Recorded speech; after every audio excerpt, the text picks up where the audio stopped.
Utah State. 49ers bring pressure. Two inside backers come down the sideline. Romeo Doubs, a touchdown. Hang on. Love to Watson to a one-score game. Hey, this is Ahman Green, Green Bay Packers all-time leader in rusher. Bill, the Packer fan and Packer owner, Nick, they run a website for Packer news and updates, and I know Packer news hasn't been so great lately because we got some players that are not Packers anymore that you loved at one time, but you might hate a little bit right now. Two great running backs. We have a competent offensive line. He's saying that he felt in November and December that they didn't want him back. Get a little safety in that position. Either we go. There's no reason to believe we can't return, but. And they already came out. There's a couple guys that came out and said that Rodgers is telling solution of it, and don't let them go for anything under than one. And you know what, Packer fans? The Bears still suck. So go Pack Go, and good luck to Bill and Nick. It's their website and their Packer news. Talk to you later. It's a lot easier to come in and skip doing mop-up duty, but he threw the ball off. He kind of looked like Aaron Rodgers the way he was throwing the ball sidearm and just flicking the ribs and the ball was just jumping out of his hands. Agreed. Hey everybody, this is Gerhard de Beer, former Green Bay Packer offensive lineman, and you're watching Frozen Tundra Network with Bill the Packer fan and Packer owner Nick. Enjoy. What up, everybody? Welcome to Frozen Tundra Network. We weren't here last week because John Dorn was getting his teeth fixed. So let's start out with, this wouldn't be a Frozen Tundra Network show, right, without mentioning that Ahman Green said my name, not yours. And I want to start off with something that I know John Dorn is going to love. Here we go, John. Let me pull this up. This is what I want to start the show with. Here we go. Can anybody tell me? I know it. I knew it. I'm going to start with John Dorn. Can you explain this to me, John Dorn?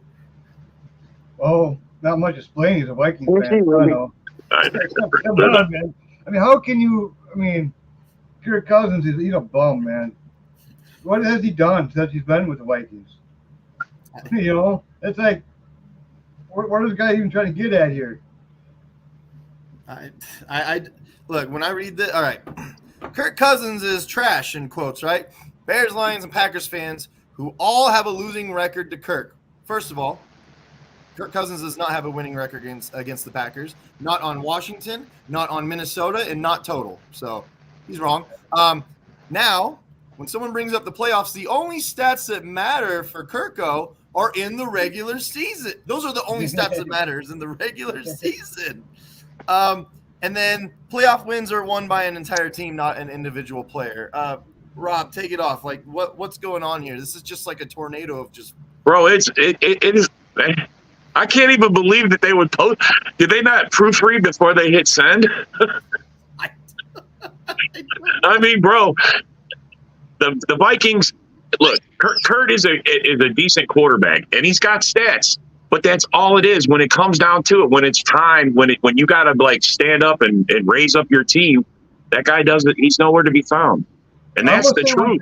One thing I will say about him, though, he can take a team that has a bad defense and give him 13 wins. Goff with a bad defense, what do we give him? He can't do shit. Goff needs everything around him perfectly, where actually Kirk Cousins doesn't. Kirk Cousins can actually carry a team. Goff can't. Yeah, I definitely agree with I agree with that. Cousins over Goff.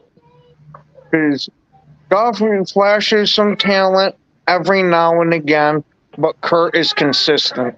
Exactly. I've always thought of when Kirk Cousins first came to the Vikings, I always compared him to Matt Stafford because I thought that they were very similar. Yeah. Now, I understand that Stafford's more of like a traditional gunslinger, whereas Kirk is more of like, I can't explain it. He's more of like a Russell Wilson type a passer of the ball. It's not gunslinger-ish. It's not like zipping it in there. It's more like soft in the air. More reminds me of Trent Dilfer. I swear to God, Trent Dilfer. The thing about Stafford, he's a tough son of a bitch, man. Stafford's a tough son of a bitch. Yeah, Stafford's a pretty tough guy. What'd you say, Ken? Well, what were you saying there? Sorry, I got the kids talking in the ear, so I don't remember. I said that he reminded me a lot of Stafford in a lot of ways. I understand that they were different types of passers, though. Like Stafford's a gunslinger. He's more of a game manager, but that actually takes risks through it. I think his risks are very calculated. Yeah, I don't know. Kirk Cousins isn't very good when it comes to the risks. I'll tell you that. Yeah, I think you put pressure on Kurt and he crumbles, man. That's the thing is you get enough pressure on him, he just crumbles, man. He doesn't make good choices. Oh yeah. I just thought that this was really funny. It's hilarious, bro. I mean, it takes a team. Those are team wins. Every fucking win is a team win, you dumbass. Yeah. I mean, there's 11 guys on each side of the fucking ball, man. Without those guys, I'm 22 players playing the fucking. Dude, you're a dumbass. Just straight up dumbass. So now that we got the Vikings fans out of the way, there was even Vikings fans on the posts I made where they were like, "Yeah, this guy's just I don't know." I'm telling you, they were probably. Yeah. This guy's in our fan base.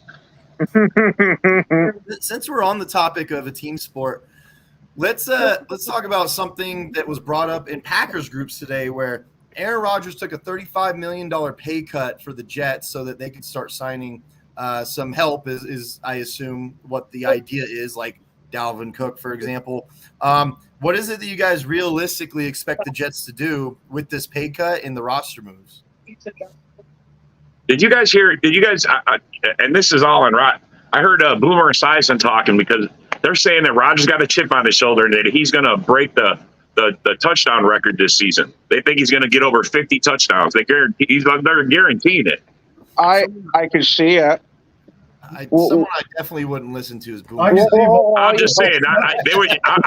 Look, I don't take anything anybody says for a grain of salt, man. I mean, I'd say it's in the realm of possibility, but it's not likely. I mean, everything Rodgers is doing over there. Why didn't he ever do any of this for us? I don't understand it. Well, because a lot of our management had already mishandled him taking easy money contracts. So why am I going to take this massive pay cut when you're just going to sit on your ass with it anyway? I can see that. It's also management. After Rodgers won that MVP, was begging Rodgers. Rodgers clearly wanted to go to the Jets, so I think that there was discrepancy with management, especially look, management hasn't pissed off Rodgers for New York yet. So for Rodgers, he's taking two extremes at this point. Well, these people haven't pissed me off, but these people did. So fuck you guys, give me my money if I'm going to stay, or trade me and I'll take a pay cut because I like it over here better right now. It's a very God. So as much as we've defended Rodgers over the years, and as much as a lot of the things people say about Rodgers I just don't think are true, I will say that is kind of a weak mindset. But I mean, he doesn't play for us anymore, so I don't care what they do. Like, you know what I mean? Oh yeah, no, I'm on you. I'm on that 100%. I mean, I don't care, man. I honestly don't know if I mean, the way they're making it sound like the media's portraying it like Rodgers purposely planning it like this, and I mean, I don't put. You know what? I don't want to believe that, man. I mean, he's a hardcore Packer, man. I don't know, man. I'm conflicted. I think he can pound sand. I don't give two shits. As long as he plays 65%, I'm happy. I get you. I agree. What they do. He brings up a good point. The only number that matters this year when it comes to Aaron Rodgers is 65%. He's got to get 13 games. Get that 13th game, and I'll be happy. Now, one thing I can't stand. I mean, look, root for whoever you want to root for, but as someone that I'm sorry, I'm like if you don't win for us, I don't care if you win or not. Like if you lose, I don't give a shit. If you win, 100%, 100%. I want us to win. So it's like when I see these Packers fans saying like, you know, if the Packers lose, I'm rooting for the Jets. Like, fuck that. I'm not rooting for nobody. You know what? The only way I would is if it's playoff time, we're not in it, and they are.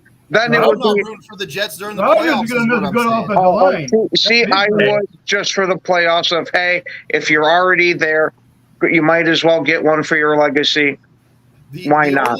I don't care about that now because it's not with Green Bay. Why? So we can hear people go, oh, the Jets did what Green Bay couldn't. Like That's exactly what you're going to hear. Exactly. It would just create more bullshit. We already won one with him, so their argument they can stick it.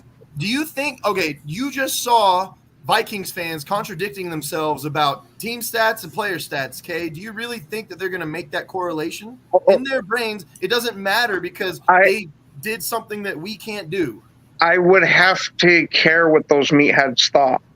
You know I'm just being real here. I don't care, man. I don't see Jets winning more than 8 or 9 games. You know why? That fucking team is so overrated on fucking real. Look at their fucking wins last year. Only you were facing second and third string quarterbacks. Only 2 of them, their wins were legit. They only beat shitty teams last year, like the Packers. Yeah. Well, we had bad quarterback play. That game sucked.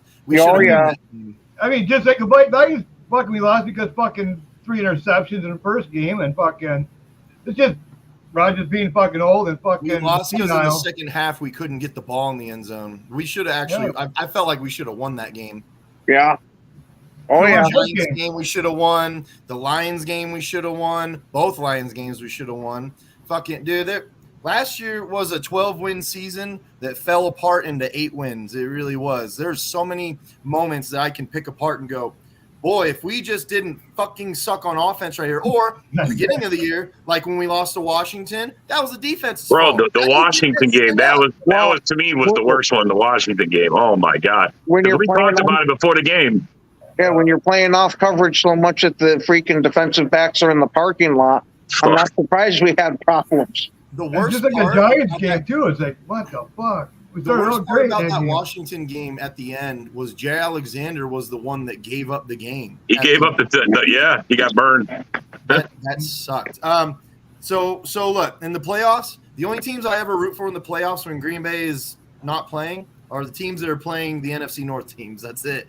Other than that, I don't give a shit who wins. But welcome, A-Dub. What's up? What do you think about all this? Like, Packers fans claiming they're going to root for the Jets now and shit if we're not in it. Like, what do you think about that? Then they're not true Packer fans at all.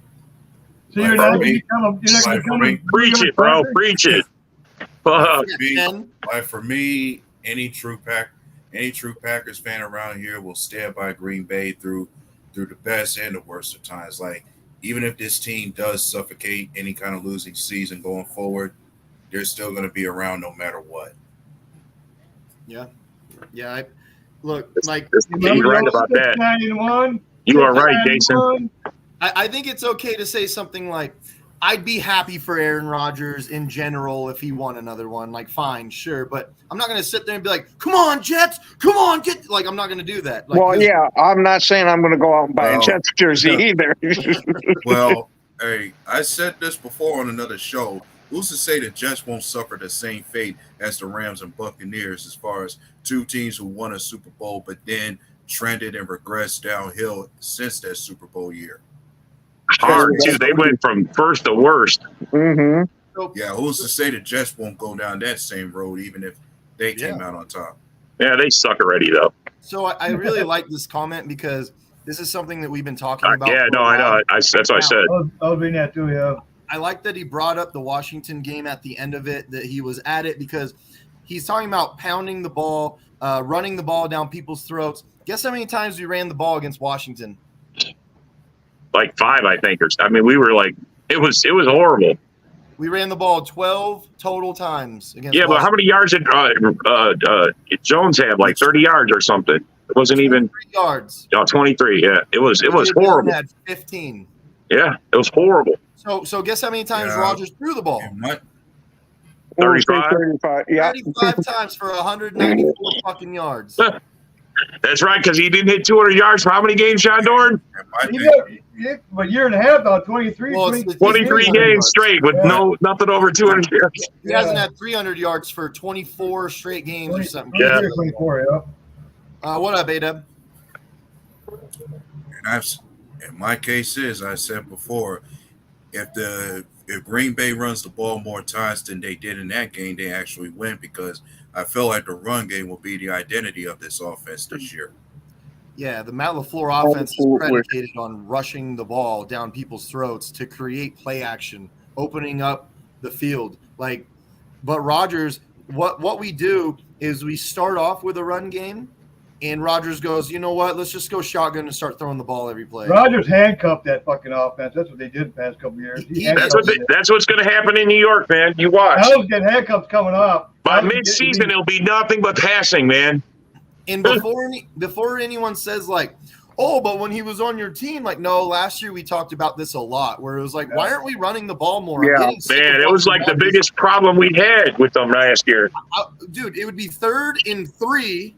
Oh my God! And we're passing the ball in the dirt, and it would be like, why? This does not work, guys. So, or let's talk about how many times was Alan Lazard right in his hands, and he goes, "Oh man, I dropped it on 3rd down." How many times did that happen last year? Yeah. Lazard's not a number one. I don't care. So many drive killers he dropped. So many drive. I call those drive killers because we were moving. Romeo Doubs, before he started getting it together, because at the end in the second half. He started really getting it together. His hands started getting stickier. That first half of the year, he dropped a million of them right, like on an easy slant, went right through his hands like a million times. Christian Watson's dropping 75-yard bombs for touchdowns. Like, it really took this team. Now, Alan Lazard has no excuses because you've been in the league how fucking long and you're still dropping it at a 40% clip. You led the league. You led our Packers in drops. That was that was his 4th year last year, right? That was year 4. I believe it was 4th year. Yeah. So we got rid of Valdez-Scantling. And we're like, cool. Now everybody can catch the ball. And oh, never mind. Guess and then how about those deep? Dude, I expected Lazard to make that jump. How many times did he tried to do that deep ball to Cobbs last year? I mean, none of them connected. What are you doing? Why would you even do that? You know. You know what sucked too was when Cobb did go down, we lost that guaranteed catch over the middle for like a touchdown. Cobb was that guy. He would catch the ball when we needed him to. 3rd down, yeah. But you're right. Like Rodgers is trying to throw like a fade to him when he's clearly like doing like a button hook or he's doing like a 10-yard out and he's trying to fade him out and you're like, what are you doing? First of all, Cobb is what, 32 and he runs a 5-second 40 these days. You know what I mean? Isn't he like 5'8", 5'10" anyway? Yeah, he's a little guy. He's tiny. Yeah. So this comment, one thing I want to say is Vikings fans are used to that, though. See, Green Bay fans were not used to that. When we have 13-win teams, we win 13 wins. You guys, you always have 8-win teams. And you're like, we should have won these games. That's every year for you guys. Where's the refs? Yeah, the refs. The refs. And the time that they did win more than 10 games, they really overachieved. Oh, man. Yeah, Dude, what was funny was when they're like, only Packers fans and Bears fans and Lions fans say this. No, go to NFL.com and go look at every fan base going, dude, those guys are frauds. Articles written about them. Like, exactly. Dude, they're like the 3rd worst 13-win team in the NFL history or some shit. Yeah. I mean, they're in the history books on this. I'm being up there in the top 5 worst fucking 13-win teams.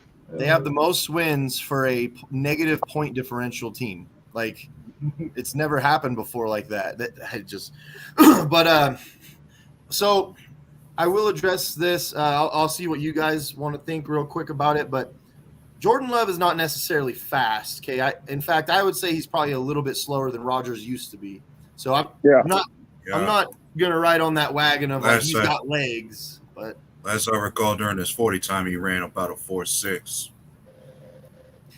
Oh, he can travel. 4.54, something like that. Shit. Yeah, he can go scramble. Love can go scramble. He's got enough. He's fast enough for a quarterback. He's definitely fast enough for a quarterback. I don't. He's good on the run with the arm too.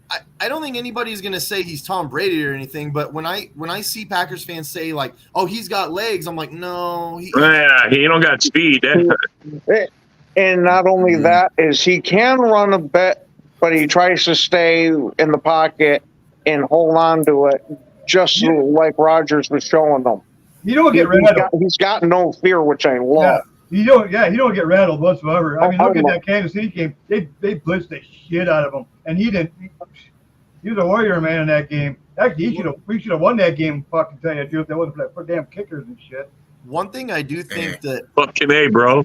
I'm not so sure this is exactly what Jason means, but maybe this is what he means. While in the pocket, Jordan Love does move his feet really well. He moves up in the pocket very well. I would say for that little circle that he's supposed to be in, I'd say he's got legs for that. But once he gets past the line of scrimmage, like he kind of runs like Patrick Mahomes. It's kind of like it's not slow, but it's not fast. You know what I mean? Yeah. But maybe that's what he means. Like his legs, his footwork is really good. I like watching him in the pocket. I really do. His decision making is pretty good too, I think. Yeah. I just want to see how he is under pressure. I want to see if he senses it coming. I think Aaron Rodgers' first game wasn't very good. Somebody wrote a book. Yeah, trying to say Aaron Rodgers' first game wasn't very good. His first game, he lit it up, and I think it was the Vikings he beat with the touchdown to Corey Hall. Now, one thing about it, you can compare that, but all you want. To me, it just doesn't matter. It's a totally different era, totally different fucking team. You know what I mean? I like your 10 wins for sure, though. I like that.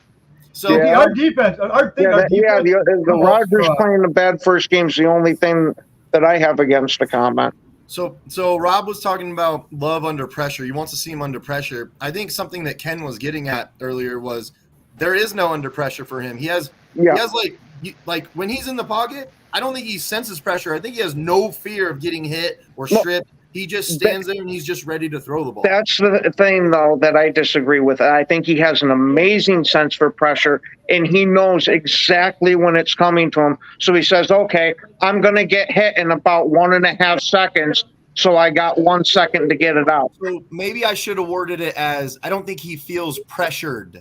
Okay, yes, I misunderstood you. I'm not saying he doesn't feel the pressure around him. I just think that he stands in the pocket like a rock, like he's not moving, and he wants to throw that ball. I don't think that the sense of pressure like negates how he passes the ball, if that makes sense. I mean, I seen him where he fucking the guys come right in his face, and he sidearmed it and fucking made that pass. Like, holy fuck! I mean, the dude's got talent, man. Now it's time to unleash it. I'm telling you right now. They're going to surprise a lot of teams this year. Our defense is going to come out strong. And our offense is, I don't care. I'll say it right fucking now. We're going to have the best offense in the fucking division. I'm going to tell you right fucking now. I agree with you, man. But my question is, hey, do you guys think that he's going to get any playing time in the preseason? Yeah, absolutely. He should. You'll probably play half of it. You'll probably play half. As a means of making sure he has a proper connection with his offense, he should. Yeah. I mean, dude, I'm a firm believer that you got to get out there and get in the trenches and get in game time with these guys before we actually play these for real. They'll do what they did with Rodgers his first starting year. They'll give him like a quarter. They'll take him out, or like the possession before the quarter ends, they'll probably take him out. The next game, the second game is usually the game where you go like a whole half and like let the offense get used to it. Third game, they'll probably do because there's only 3 games now. Yeah, it's only 3 now. So they'll probably do like a quarter, a half, and then a quarter again to make sure he's not hurt for the regular season. And then he'll play 4 quarters every game after that. Yeah. If he's not, we're in a whole lot of shit. Yeah. Unless you guys believe in there is not one backup quarterback on our roster that I trust to carry this team for more than a quarter. Yeah, but there's nobody out there that's going to take us anywhere either. Oh, yeah. I'm not saying that, hey, we got to go and sign this guy. I'm just saying I really hope Jordan Love stays healthy because otherwise we're fucked. Yeah, but there's and I don't know where this God. There's Packers fans out there, they're like, well, Sean Clifford could do fine. And I'm like, kiss my ass. And then Claude, or whatever his name is. Who's the new guy we signed? Who's that new guy? Yeah. There. McGow. We also got Etling, who when he had the moments in preseason, he was pretty good. He knows the He might have been a backup a few places for good quarterbacks, but he hasn't really shown shit. Let's be honest. If Jordan Love gets hurt, that Sam Darnold thing is going to be a real thing all of a sudden. Yeah. Oh, yeah. Please don't say that. Please don't. Not Sam Darnold. No. Well, they'll hold 3 quarterbacks, so which one leaves? What do you think gets the boot? They'll keep 3. I think you're looking at Danny Etling probably being the. If Jordan Love goes down, man, we're just going to run the shit out of the ball. So you just need somebody that this guy could we'll have a damn hand good it off. draft pick. and Jets they'll have like a maybe 8-win season. So we'll get another mid fucking win first round. It's been a long time since we had tight ends, Jason. Yeah, I do like our tight ends. There's another guy whose name keeps popping up over and over and over and over again. His name is Jaden Reed, and like they're saying that he just looks damn good in the slot. Bro, he's going to be fighting for the number 2. I'm telling you, man. They're going to give him number 3, and he's going to be on someone's ass for that number 2 starting spot. Watch. Well, I don't think they want Dobbs in the slot. I think they want him outside. And you got Watson as the speedster. You got Dobbs as the route tree guy, and then you got Reed as the interior slot guy. And reception guy. Whenever Reed is tired or anything like that, or whenever you need to switch it up a little, you could always put Dobbs inside. You know what I mean? You could always switch it. You know what? Or you can sub Samari Toure down there. I was going to say, I like Toure. I like Toure better than Dobbs. I like Toure personally better than Dobbs, tell you the truth. Really? Dobbs is getting a lot of hype, man. Dobbs is getting a lot of hype. But not that much. Toure, every time that it was his time to shine, he shined. He hasn't dropped it. He doesn't he's always shined every time he had a chance. Well, he's going to get his chance this year, I'm sure. We also got Wicks, who we really don't know. Not speed, but he's great route runner. Great. He's hurt right now. I know that. He ended up getting hurt yesterday. Who's the other guy? Who's the other guy? 6'3", the black. What? Bo Melton. Melton. Fastest dude. That fucking dude's fast, dude. He's faster than Watson. Dude's fast. He just gotta get his shit together, man. I think he's on. Bo Melton's only 5'11". Well, then it ain't him. It's who's 6'3". Are you talking about DeBose? Is it Devontae?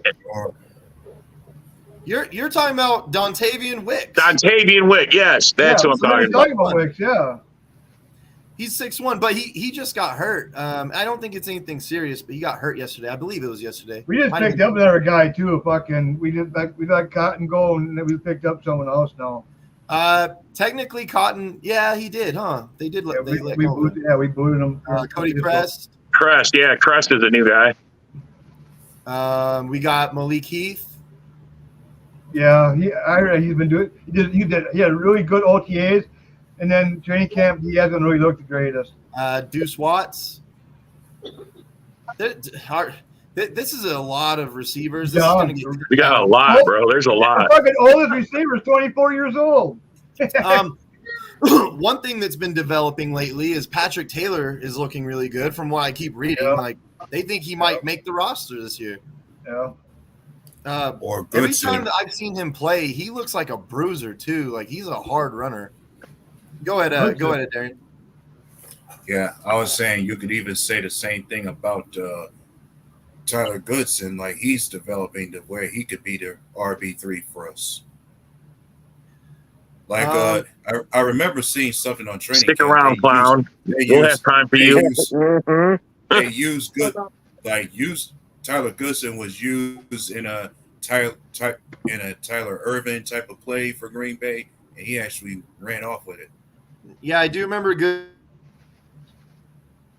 preseason. He was a pretty fast guy between the tackles, and then they would put in Patrick Taylor to just completely just knock it. Like, man, that guy was a force. But Goodson, I guess we'll see what happens. We also got this guy, Lou Nichols, who is from Central Michigan, so I guess we'll have to see what he's made of. Yeah. What do you guys think? I personally think they practice squad Lou Nichols. So do you get?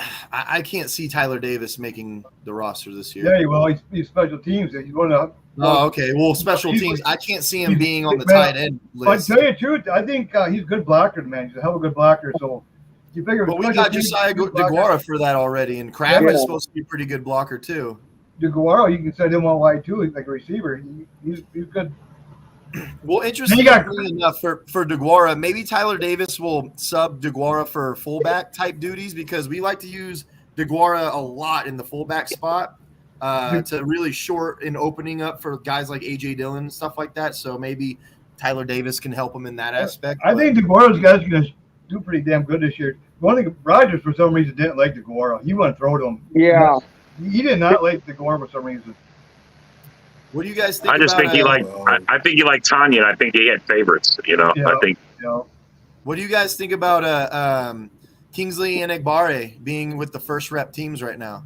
I love I'm it. all for it. Yeah.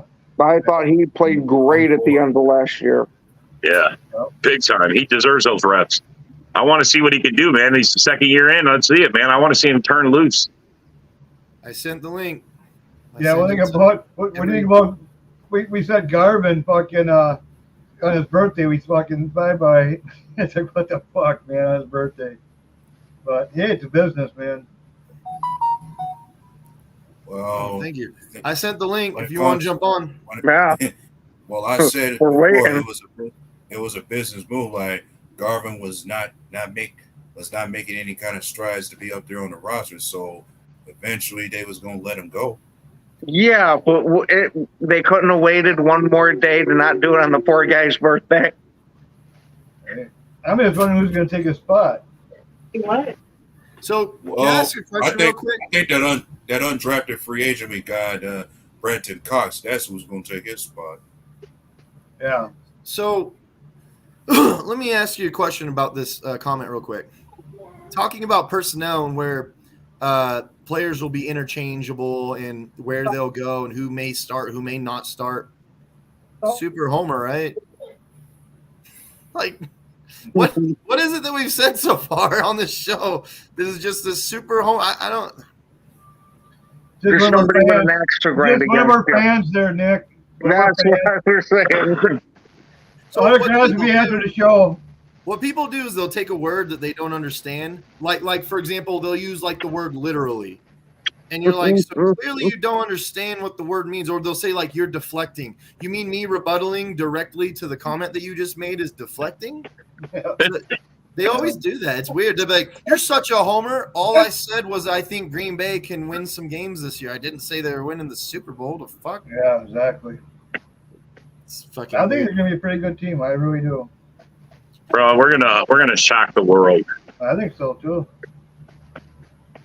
I'm hyped. I can't wait.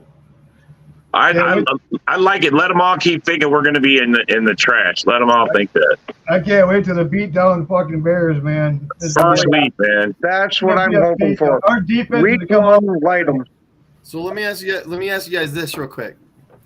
When the Bears lose to us week 1, how deflating and absolutely utterly defeating do you think that'll be for their psyche? Thinking, well, Rodgers is gone, right? It's a new time. No, and then you get smashed by Love. Oh yeah. I think that'd be It's the official ceremony, man. Official ceremony. Jordan Love taking over as owner of the Bears. I'm telling you. Just like when Huntley fucking beat them. They're probably like, what? Yeah. That's when you know it's bad. So we showed the Vikings fans contradicting themselves earlier. I actually did this, I think it was 2 days ago, where a Bears fan said the Bears are the Packers aren't going to win. Jordan Love's never won a game, and I said the Bears Justin Fields has never won a game against the Packers. He's like, so what is that? That doesn't mean anything. I was like, do you know? My god. Yeah. So he has 5 total wins underneath his fucking belt as a fucking starter. Another contradiction here. Well, Love hasn't won. Okay, but neither has Fields. Well, why does that matter? I don't know. It's I don't know because you brought it up. That's how we're comparing them, so let's compare that way. Wow. Yeah, it's pretty crazy. That's Bear fan logic. I know that we know how all 4 of us feel, but I don't think A-Dub has really touched on this subject very much. Adarian, who do you think wins the division this year, and where do you think we land in the standings? Well, I said earlier today, I felt like if Green Bay at best were to land somewhere, I think it's going to be between 2 and 3, and the division I think could be won by Detroit. I'm just saying that as a means of thinking Detroit isn't just all hype. Like I think that team has improved tremendously from their rebuild to where they could be a contender and a force this year. And Green Bay, I just say take things one step at a time. Let us see what we have in Jordan Love as well as his new look offense. Chances are we could be given what we still have as far as a potent run game, a good offensive line, and a defense that could be every bit better than what it was last season, Green Bay can still be a competitor this year. Oh, yeah. Could they win the division? More than likely, but I'd say they can still be somewhere between 2 and 3 where they can still compete. Do you think it's a good chance we're in the basement, or do you think it's a better chance that we're not? I'd say a better chance likely that we may not be.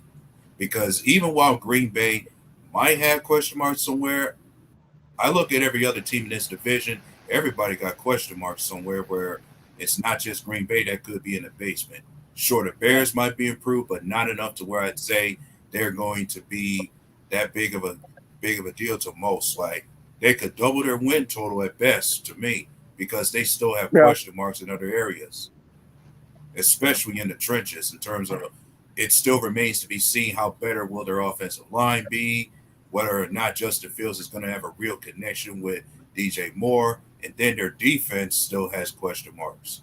And then you got the Lions. Yeah, so you got the Lions then. Let's push to the question marks of the Lions right now. I got to go grab something real quick. I'll be right back. But I'm gonna give you guys this topic real quick. Gardner Johnson, he just got hurt, and they're saying for probably a significant amount of time. How does that change everything now? Like, this was supposed to be a much better improved defense, and one of your biggest, I would say your biggest acquisition that's supposed to be a huge part of making your defense better might be gone for, they're saying, maybe most of the season now. Really? I thought I heard 8 games. I thought they said 8 to 9 games. So if he misses 9 games, that's most of the season. That's half the season, man. Are you talking about Ramsey or Johnson that didn't get hurt that bad? Yeah. Still practice and come in. According to Lions fans, they're supposed to be deep in depth in terms of that situation where Gardner Johnson shouldn't be a big Lions fans think their team's deep everywhere. They got somebody else prepared to take over for them. Like, as far as Gardner Johnson's position, they may call up that rookie they drafted, Brian Branch, to take over. Well, Gardner Johnson was held out of practice again. They do it day by day. Yeah, this says that it's not determined if it's long-term or not. It doesn't matter. At first, it did seem like he was gone for a while from what I read. No, Ramsey, that's a different story. He's always Ramsey got hurt today, right? Yesterday. What's the latest on Joe Burrow? What's the latest on him? His calf. Yeah, he's supposed to be out. Oh, I think it was like around a month or something. Burrow was a calf injury, right, or ankle? Yeah. Yeah, it says 7 weeks. It was a calf strain. Yeah, that's what I thought. I think Burrow will be back in no time. Says he should be out for several weeks, is what it says. And then really? They just signed Zach Taylor now because of it. What were you saying? What bad things you say about my Vikings now? What were you saying? Oh, here, let me show you real quick. Yeah. Yeah, come on, John. This is hilarious. Come on, man. You'll love this. You will.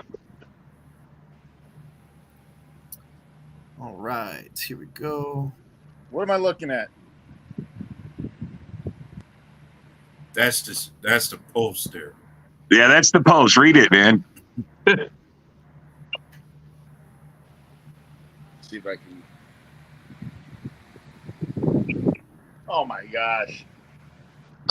I think we made a mistake, guys. And then read Jesse Shue's comment. No, I basically talked about, because you said, Nick, earlier, it's like you had 9 wins, you had 8 wins, but you could have had like 12 to 13 wins. Oh, okay. So yeah, that's a little different. I said, hey, we felt the same way in 2021, and then you said take a shot at me. So you guys are used to getting 8 wins and thinking that you should have got 12. See, it wasn't more a shot at you. It was just Vikings in general. Now, 2020, we sucked big time. 2021, we had games where we could have won, but we lost. It's just you think of Vikings every other year. They have a season. It was a couple months score now, games. Last year was the other way around. We actually got the wins, but then our defense looked horrible, giving up too many yards. And I disagree. I think that a leprechaun shoved a 4-leaf clover up your guys' ass, and then it shit out at the end of the year. I think this year, I think our defense will be better. Now, Better. how much better? I don't know. We'll find out. But. What did you guys finish? How did you finish? Like 31st? How can it be better when you lost a lot of veterans on that? Because the Lions were 32nd, right? I think you guys were. Yeah, you guys were like 30, 31. Vikings were 31. Yeah. But So you got to be better. We'll probably go back to a 4-3 instead of the 3-4 that we were in. So I mean, I like the way they're going to get youth. Get rid of the older players and get youth. Well, I mean, you got to Well, realize. we got a question mark at safety too. You got to realize one thing. That roster was pretty much a Rick Spielman, Mike Zimmer roster. So I think Kevin O'Connell wants to go in the identity of his team now. So since we got a Vikings fan here, I do have a subject that I want to bring up. Okay. Okay, first of all, when Jordan Addison got pulled over, there was no dog in his car. So how the fuck was it a dog emergency if there's no dog in his car? Second of all, how is it that Vikings fans are like, oh, he's just living his life, his best life. He's just having fun. And somehow this is now not a bad thing that you're driving 140 and could have killed someone. I don't – it's – Well, I think it's either two things. Either he was watching Grand Theft Auto 5, he played Grand Theft Auto 5 and thought maybe, hey, me try this. Not a good plot. Or I guess he was rushing home. I don't know the whole Yeah, story. it was supposedly a dog emergency at his house. Yeah. It doesn't matter. That is stupid because if he would have made one wrong move, he could have killed himself. That's so stupid, man. Oh yeah, it's definitely stupid. You can see why being a young kid with not much common sense in your head that you can do that. I mean, did you see the way he was dressed on draft night? It's like to me, it looked like a Bud Light commercial. Okay, I think I remember it now. He has too much of an ego. Right off the bat, it tells me he's got a lot of ego. You know what I mean? There's one or two things for Addison at this point. Bud Light commercial. This can only go one of two ways, right? Addison is young, which I can acknowledge. So you either cut the bullshit and you start being a fucking adult, or you keep fucking up and it's just going to keep getting worse. Like that's the crossroads he's at this point. Right? You need somebody. He's just another JMO. Another JMO. As a young player, you need somebody in your ear to tell you no. You need people in your ear to tell you no. So who is that? When it's appropriate to, hey, no, don't do that. That's got to be Justin Jefferson, because Kirk Cousins is like, hey man, like if God was on your, you know what I mean? Like that dude's a weirdo. So Justin you wouldn't get vaccinated, yeah. You don't need to get vaccinated, and then you get COVID. It's like, oh shit, how'd this happen? Jefferson needs to pull this dude aside and go, bro, you're gonna fuck up if you don't take this dude under your wing, you know what I mean? Because you're supposed to be the best receiver in the league. But Show the guy some love. Jefferson's still young himself though too, but he should. You're right. What's this? His third year or fourth year in the league? Third year. 30. Okay, yeah, I can kind of see he's still a kid. Payback's coming, Jason.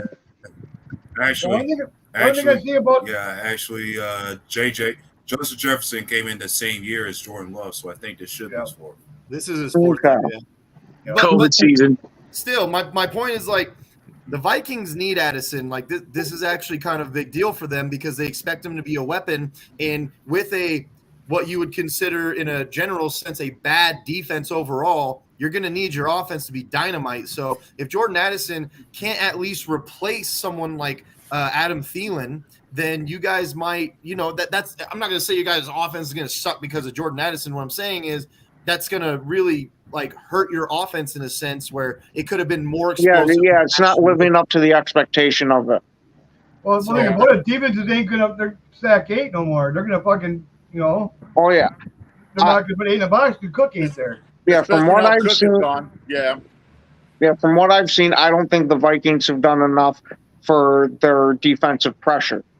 I think they've lost a decent amount there, and or were already missing it and didn't do anything to add to it. But I haven't paid much attention to them, so there could have been moves that slipped under my radar. Well, their passing game is going to have to be good because now could Madison be good? He could. Your running game's horrible now. It's a huge question mark. It's an if, right? So you can't bank on your running game to be good this year. You can't bank on it. Is what I'm saying. Yeah. We'll see. We'll see how. I don't know, man. Everybody thinks their team's got it. You don't The want question marks. No one knows, man. It's just all question marks. No, you're right. You're right. Nobody knows. Nobody knows. Yeah. Nobody knows. What's up, I mean, Addison. Is it Madison? Yeah. I mean, he for the games he filled in for Cook. It's just a fill-in game here and there. He did, decent, but to carry the load full time, I mean, that's a tough ask. I don't know if he got it in him. The Jets are going to make the playoffs along with the Packers. Sounds like a Packer fan right there. Yeah, that sounds like a Rodgers fan. Hey, I'd love for us to both make the playoffs, both of us to go to the Super Bowl, and to rub it in his face a bit by beating them. Yeah, no actual Packer fan is going to say that, John. And everybody knows that I love Rodgers and all, but there ain't no way in hell I hope he gets one over us. Exactly. I want him to play 65% and have a losing season. That's 13 games. All we need is to log in 13 games. I want him to get Brett Favre where when we meet him, we beat the shit out of him. He goes, damn, I never knew how sweaty the fucking Packers nutsack was on my face. John's sitting here thinking, I can't wait next season. We'll be signing Rodgers. It was like Favre did. He 1 year in Jets. Are you ready for Rodgers? Right to Minnesota. He's already getting Dalvin Cook over there. Next thing you know, Justin Jefferson's going to be his best friend. Hey, let me ask you guys a question. Who's going to be the tough team in the division? Honestly, it'll be the Lions. It'll be the Lions. Yeah, they're the favorite. I'm going to say that, but I'm not saying they're going to win it because they're not. They only won 9 games last year, man. The first half of the season, they looked like the Lions. Yeah, I think out of the 4 of us, they're the most complete right now, with experience-wise and talent mixed together. I hope that the Lions are the normal Lions, but yeah, they look like they may be the most improved team. Go ahead, Darian. Everybody's got to win the division at least once. No, they don't. No, Detroit doesn't. I was hoping you'd say that. Zero.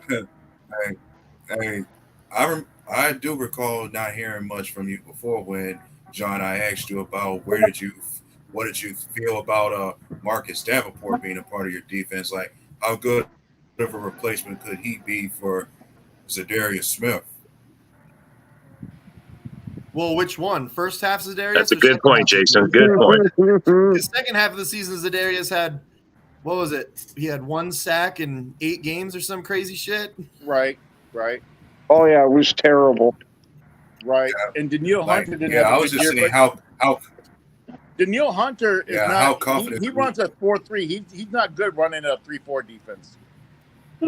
Playing in a 3-4. And you guys don't have Anthony Barr anymore, who would be your best 3-4 guy. So we didn't run enough blitz either. We played pretty much a shell defense under Ed Donatel. So I'm glad he's gone. Yeah. He should have been gone like mid-season. Yeah, I was just trying to see how confident you were in Davenport being a part of your defense. No. We're gonna have to wait and see.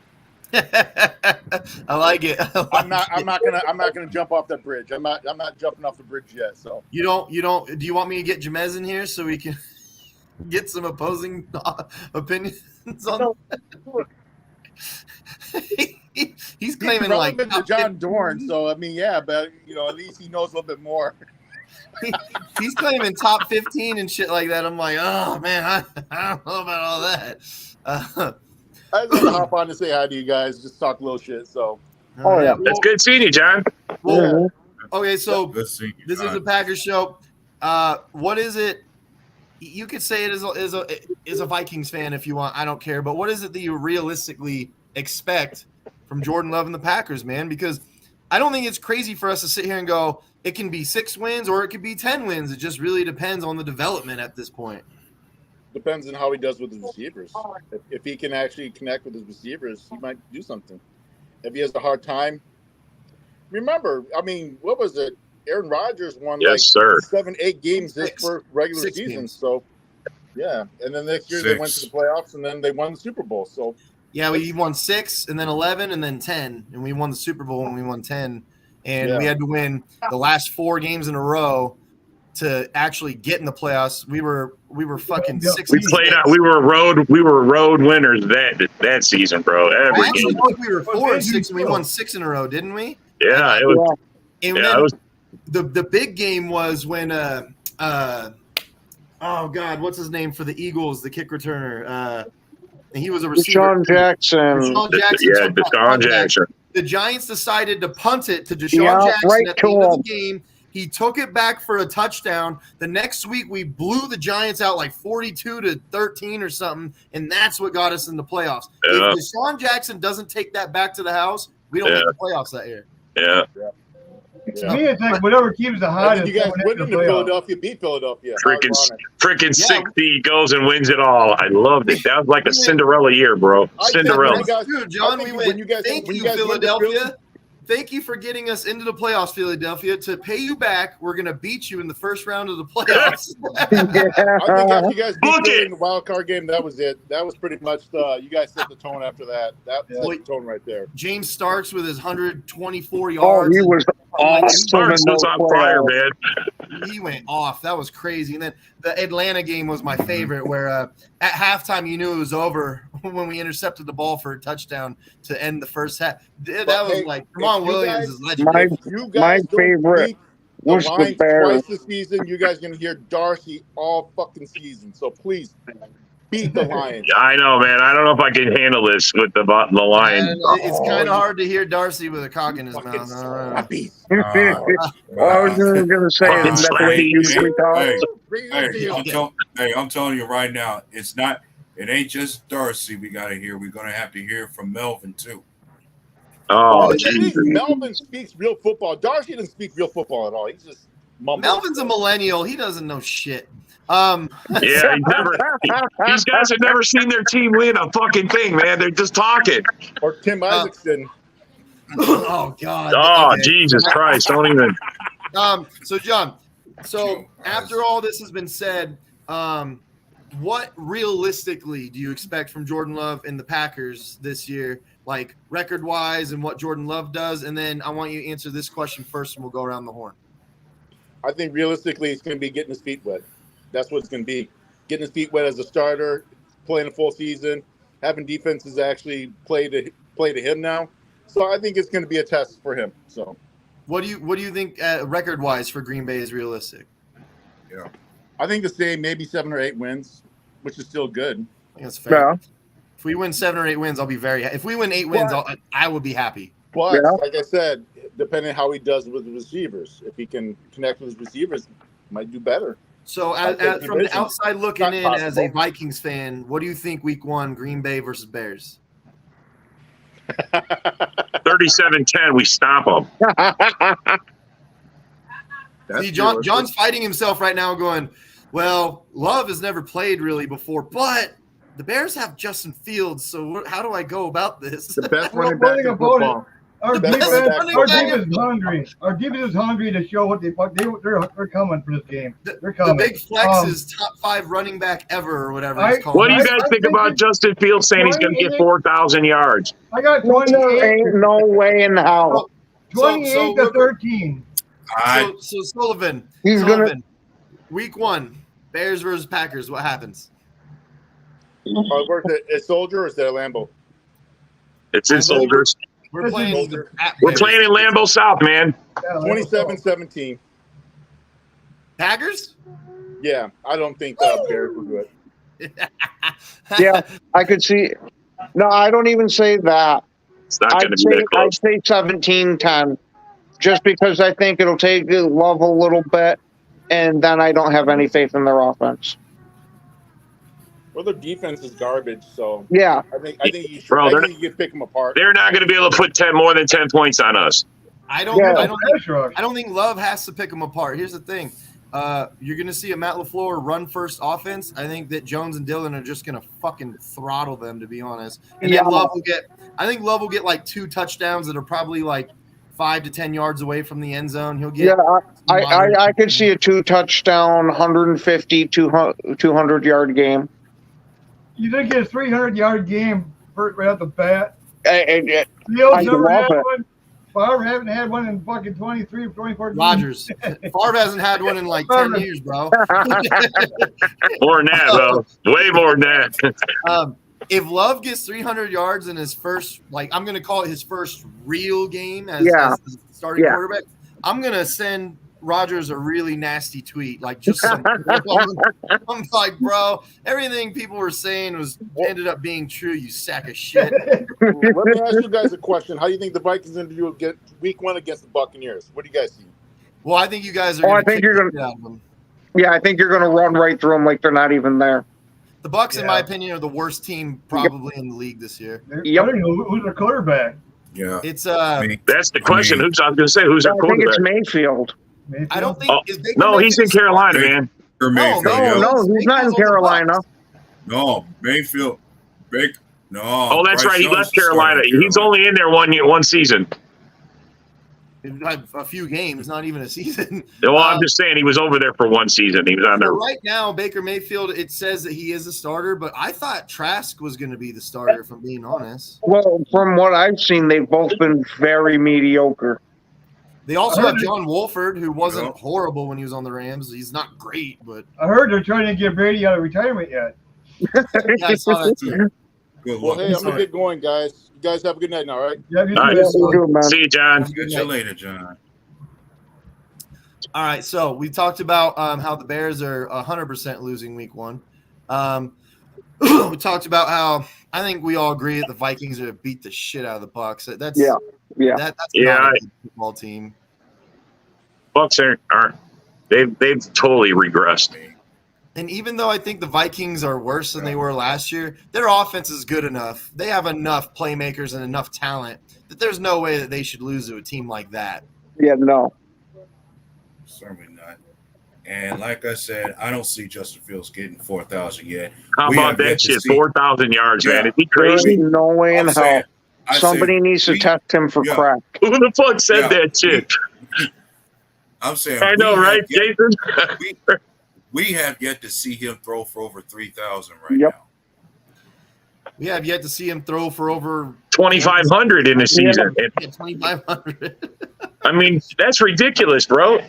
We seen him now combined. If he's going to rush and pass, maybe he'll hit 3,000. I was about to say, you know what Bears fans are doing in their minds that doesn't make sense. People do this, like they do this really unintelligent thing where, well, if you combined his yards, it was this many yards. So that means if he passes the ball more instead of runs the ball as much, no. See, you're not getting it because every time he ran, he averaged like 11 yards a carry or something crazy like that, right? Well, he's only passing the ball at like 59%. So you're actually losing a huge amount of yards by chopping down that 41% of what he got running the ball. How many sacks did he take last year? Because when you take sacks, you lose yards on your passing. Oh, horrible sacks too. Right? 55. I mean, that's a lot. He took a lot of negative yards with them, man. Mm-hmm. He was sacked 55 times last year. 55 times in one season? Yeah. Yes. Oh my God! I wonder who holds the sack record per seat, like for one season. That would Michael be Strahan, right? Strahan owns it. No, not the most. Oh, you mean quarterback? Who owns the worst? Sacked the most. I don't know. Time. I don't know. 55 might be it. 55 might be it. Tied him, didn't he? TJ Watt tied Strahan, didn't he? Oh yeah, maybe. Yeah, you're right. Who was but that? I'm just saying he had it for the longest time. So he did. He got sacked 55 times. And one thing that could be a record. Bears fans what they'll do is they'll deflect to, well, the offensive line was bad. Actually, if you look at their offensive line stats were pretty good. Their pass block win rates were second highest percentage in the whole league, and John Doran posted that stat. Yeah. And they were like, well, that's because Justin Fields moved. No, that has nothing to do with that. What that means is no matter what Justin Fields did, it didn't matter. Their offensive linemen held onto their blocks 1-on-1 for 2.5 or more seconds. Well, how many times did we? What that says is he's incompetent as all hell. How many times did we see him literally running into a sack? You want to know what the most sack quarterback was last year? It started out Russell Wilson and Justin Fields are actually tied at 55. Guess who's underneath that? Kirk Cousins with 46 sacks. Wow. So I want to tell you guys a story real quick too. On top of this, well, Cousins don't run, so being sacked a shitload of times. I want to tell you guys a story. I was telling Bears fans this too, where I was like, see, you making it out to be that he got sacked so many times and all this bullshit. His offensive line wasn't giving him a lot of time. You're making that out to be why Justin Fields sucked, and that's not why. And so let me give you some stats real quick. In 2009, Aaron Rodgers got sacked 50 times, okay? He threw 30 touchdowns and 7 interceptions, okay? 30 touchdowns, 7 interceptions, more than 4,400 yards. He got sacked 50 times. Now, let's go to 2012. He got sacked 51 times. He had 39 touchdowns, 8 interceptions, and he had 4,300 yards. 51 times. That's 2 seasons right there that are comparable in sacks, and he blew the shit out of the water, okay? Yeah. So I'm looking at these stats, and I'm wondering, so what is his actual excuse? What are we looking at here? Because I can see that Rodgers got sacked 46 times in 2015, 31 touchdowns, 8 interceptions. He got sacked 49 times in 2018. He still had 25 touchdowns and only 2 interceptions. What is Fields' actual excuse here? He doesn't have anything, man. He sucks. That's what it is. You don't run the ball too long. He can't progress. He can't go through his first read. If you shut down his first read, he's screwed. He's screwed. If there's any excuse that Bears fans can give you, he doesn't have much trust in the receiving core he had last year. Like if he had a connection with anybody, but see, one person he had a connection with was his tight end Cole Kmet. He had more of a connection with him than anybody. He had else. Mooney the year before with 1,000 yards. That's why I don't understand. The Bears fans are like, he was a 1,000-yard receiver, but not last year because he got injured. Andy Dalton was the one that was connecting with Mooney a lot early on, and Justin Fields seemed to lose him like pretty quickly after that. Yeah, and also I mentioned Darnell Mooney is not a true number 1 receiver either. Nah. He's kind of like he doesn't play like Allen Lazard, but what I'm saying is he's kind of like Allen Lazard, where it's like you'll never be a true number 1. Like you're just not. Well, it seems like to me, Justin Fields wants to do a home run every fucking play. Seems like he doesn't want to check down his balls, do his check downs and stuff. He's looking for that big play, and all of a sudden he goes on the ball too long. To consistently hit home runs, you'd have to have touch on the ball as well, and he has none of it. No touch. He throws it like a pitcher, like a starting pitcher or a relief pitcher. How many times have you seen it? The guy's wide open. Overthrows him like the end zone. It's like what? Dude, it's like a little lab, and he overthrows it. It's not like it's arcing or anything like that. He just bullets the shit over their head like completely. Yeah.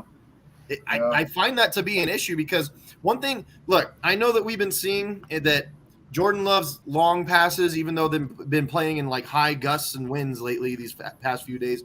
His long passes are not connecting like his medium passes are, but I got to be honest. Like, how many times was Rodgers hitting home runs and we still weren't winning? We still weren't getting all the way. Like sometimes you're like, Rodgers, can you just make like a 5-yard pass every once in a while so that he was 6 for 40 over 30 yards. He was 6 for 40 over 30 yards. That's bad. And he refused to go over the middle. He refused to check the ball down. Yeah, my answer with that is, sure, you can mock us for doing a lot of dinking and dunking with them short passes, but as long as we're moving the ball effectively and moving the chains, I wouldn't care. Yeah, let me ask you guys, do you ever hear because this used to be a thing when the Patriots were winning Super Bowls, well, Tom Brady specifically. Do you ever hear today when people go, when the Patriots won the Super Bowl, someone immediately goes, "Oh, well, they were dinking and dunking." Like, I never hear that. Nobody gives a shit that you were dinking and dunking all game. All they care about is if you won or not. That's right. It doesn't matter how you get down the field. It's the end result is the score, man. That's what you're. You have a good run game and dink and dunk. Do a little fucking. You just need a good balance where you can, one works off the other, and you give what the defense gives you. Yes. And something that I've learned over the years, when I was younger, I used to be part of that group. When I was much younger, I used to be part of the group where it was just like, oh, they're dinking and dunking, so it's not a good strategy. That guy sucks. No, I'm starting to realize over the years, more and more as I look at playbooks and I watch like Like I used to not watch a lot of teams. I used to watch just the Packers and like maybe a few other teams if they were on. Now I watch like every fucking game because I'm an old man. I watch everything now, right? So it actually makes sense. If we dink and dunk a lot and we run the ball a lot and we do screen passes a lot, what do you think is going to happen? The defense is going to all of a sudden come up. They're going to come up more and more and more until finally they give us the long ball. So but every strategy you use has like when you're dinking and dunking, if you get picked off, there's a 90% chance they're going to score because you have no time to stop that short pass. I mean, Al Harris proved that. I mean, how many times we see that quick interception 3 yards right off the, from the scrimmage? I mean, see what I liked about this draft, they got 2 tight ends and fucking Reed. That means they're going to attack that middle. They're going to attack that middle and with, oh man, this is going to be fun to watch. We're going to be dominating in the run game. Yeah, and here's the thing. You're talking about the defense coming up. My thing is you should expect to see that, like, because we don't have Aaron Rodgers anymore, most defenses are going to play Green Bay differently. Like, most people are going to feel confident to stack 8 men in the box against us just to keep the run at bay. And make Jordan Love beat him. You got to make Jordan Love prove he can play. I get it. Yeah, that's fine with me, man. That ties into it as well. The moment that you think that we're going to smash the ball, that's when we do a flare out to our tight end and we get a good 7 yards. The moment that we're smashing the ball and you think that it's definitely going to be a run, that's when we fake it. We do the play action, look deep. If they're holding us deep, dump it off to our running back for another 8, 9 Aaron yards. Jones is going to he's going to thrive in that situation. There's a rhyme and a reason for everything, and I've noticed that over the years. Like the Patriot, dude, that's why their coach is so genius, because he takes something that you're sitting there going like, oh, that's a dumb strategy. He goes, no, it's not, and here's why. I'm going to show you why it's a good strategy. So you gotta force the defense's hand, man. You gotta make them move somehow. Because if you're just throwing the ball deep like we did last year all fucking game, and they're just playing man-to-man on us all fucking game, we know what's gonna happen already, right? Exactly. Mm-hmm. I'm not willing to watch that again. Not me neither, bro. Yeah, that'd be my thing. You don't need to be desperate for no deep passes or home runs like that. See, one thing I like about this, though, Jordan Love, he knows that playbook back of his hands, man. He knows that fucking. He knows the whole scheme. He knows everything. He's been through the system that's going on his 4th year now. He's ready, man. He's ready to fucking take this and take the Packers to a fucking new chapter, man. And I'm anxious for it. I can't wait. Well, the moment Me we either, start, man. the moment we are 3rd and 2 and we start going into shotgun, I'm going to start losing my shit again. I can't watch that anymore. I just can't do it, man. Especially, I don't think it's going to be like that, man. Honestly, I don't. And of course, this Monday they're finally going to put the pads on for training camp. Monday. Monday. I'm thinking about running down here.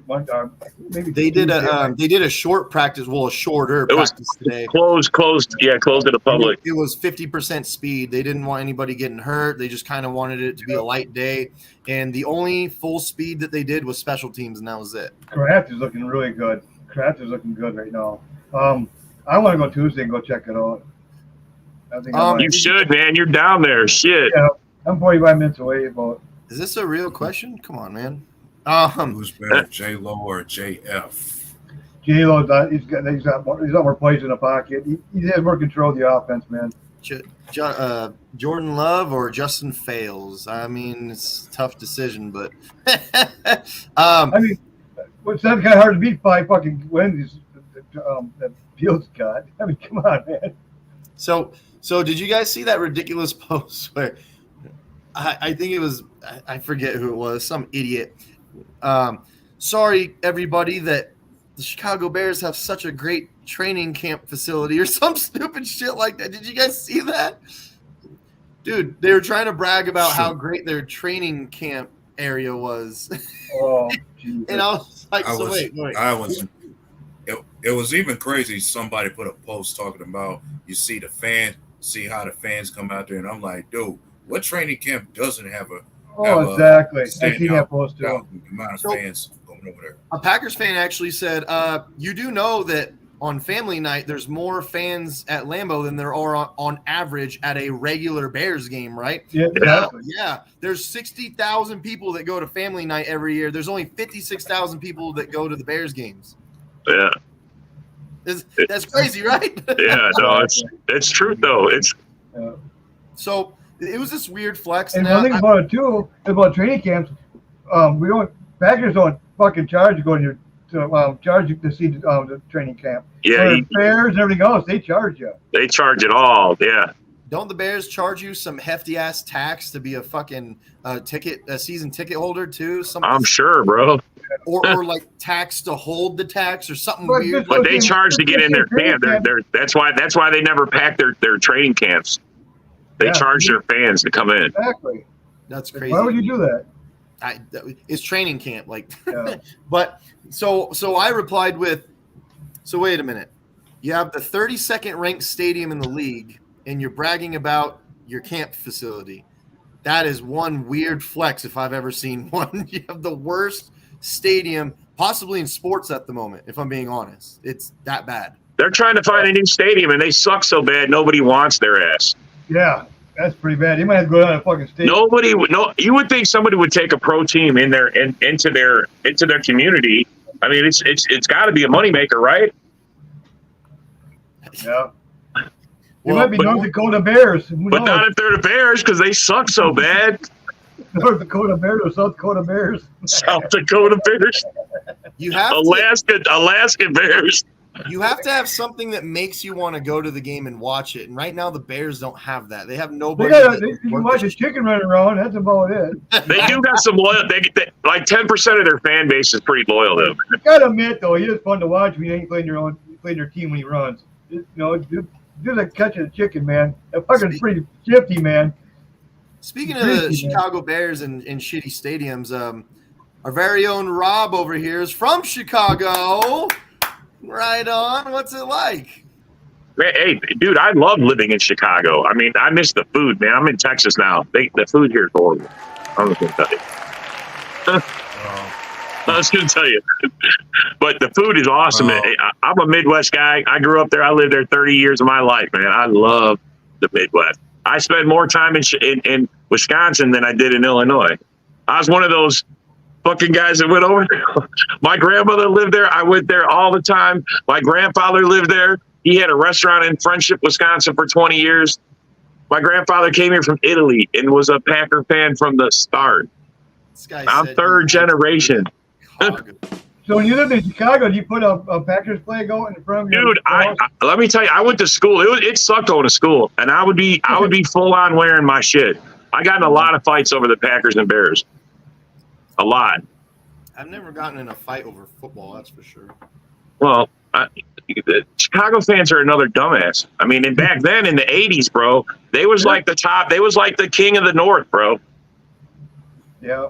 They were, bro. I mean, they were beating everybody. They had a great defense. I mean, they had Walter Payton, for fuck's sake. Well, that's good that the Detroit Lions do it for free, too. Bears are just... Yeah. I know go ahead, Well, funny thing is, I was going to ask, there was a list I posted where Bear fans and Viking fans were not far apart from each other as far as a list of the least intelligent fan bases. I wanted to hear what your take. Yeah. That's because they're delusional, the shit they think. Someone was like, can you show me proof of how this is true? And I was like, well, look at yourself. I mean, wait, let me get a mirror. Hold on, let me get a mirror. And then when they rank quarterbacks, they see Justin Fields up there. Dude, don't you guys realize that's fantasy because it's running? Yeah. They keep posting fantasy football quarterbacks. Yeah. Well, he's the big difference. All right, the Bears been around as long as us, 100+ years. How can a franchise be so bad not to be able to find at least one good, decent, fucking Hall of Fame quarterback? Yeah. I mean, seriously, bro. I mean, for over 4,000 like you should be able to trip over one at least in all those drafts. You should have at least found one. Dude, especially, I mean, they could have got one this year with the first pick. Yeah. I think they're waiting till next year. You choose a bridge quarterback for this year. Yeah, but this was their best chance, unless they're going to go back and have another 3-win season. Yeah, but they got that next year's draft though is really good on quarterback. So I think they'll give that class one is try. I would have cut my losses. That guy was Look, if the Bears lose week 1 and it snowballs from there and you just start realizing that they just keep losing and losing, this is just my opinion, and I'm being totally serious about this too. Like, if I was Bears management, I would take a real serious look at maybe we should just sit Fields down, like, because the season's going bad, so we'll sit him to preserve him or whatever. Trade his ass, get the number 1 pick, get Caleb Williams. I'm not even joking. Like, this next QB draft is supposed to be one of the best ever. Yeah, you got Drake May coming out dude. You got some top-notch guys. Okay. That brings up a good question. I want to ask you this. What do you guys think about Mark Murphy coming out and saying that Jordan Love has till week 8 to fucking figure it out? Dumbass. I mean, bro. Look, I'm not saying he's wrong for saying that. That maybe that's what they're saying. They're thinking if he doesn't show that he can at least do something by week 8.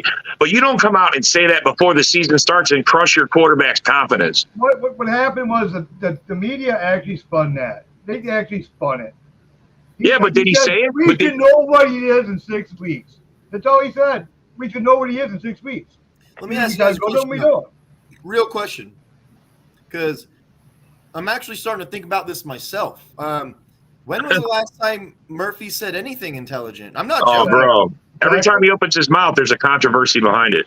You know the Jets have Hard Knocks. That up. Like, he should be allowed to speak, tell you the truth. To do your job behind the doors and be quiet. I like when Goot speaks because I think he gives genuine honesty.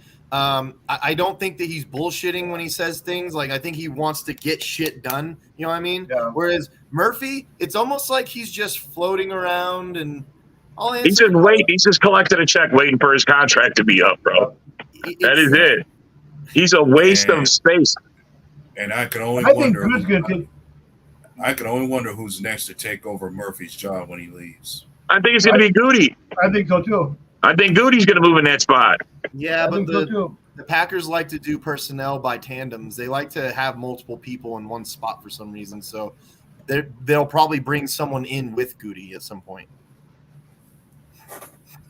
Well, I for one, honestly, if Goody takes over, I mean, his way he's been the general manager. I mean, I'm not saying he will do better than fucking Murphy. Honestly. I'm not mad at I don't know, because Murphy comes from a different time from previous years where shit was different. I do like how Goody is really, really in tune with changing the culture. He's really do things that we haven't been doing in years past. But there are still some correlations that I find where it's like, are you getting strong-armed or are you like getting brainwashed into this mentality that we shouldn't be spending this much money or we shouldn't be going for guys like this? Because eventually we gotta go for something, man. We gotta go for some big names eventually to help us. I agree. But I honestly, out of all of Goody's free agent pickups, he's done pretty good, man. I mean, he's found us some Rasul Douglas, Campbell. I mean, these are good pickups, bro. These are all good pickups. It's sitting on your hands while the bulk of free agency is going on. That's us every time, and I'm kind of sick of that shit, aren't you?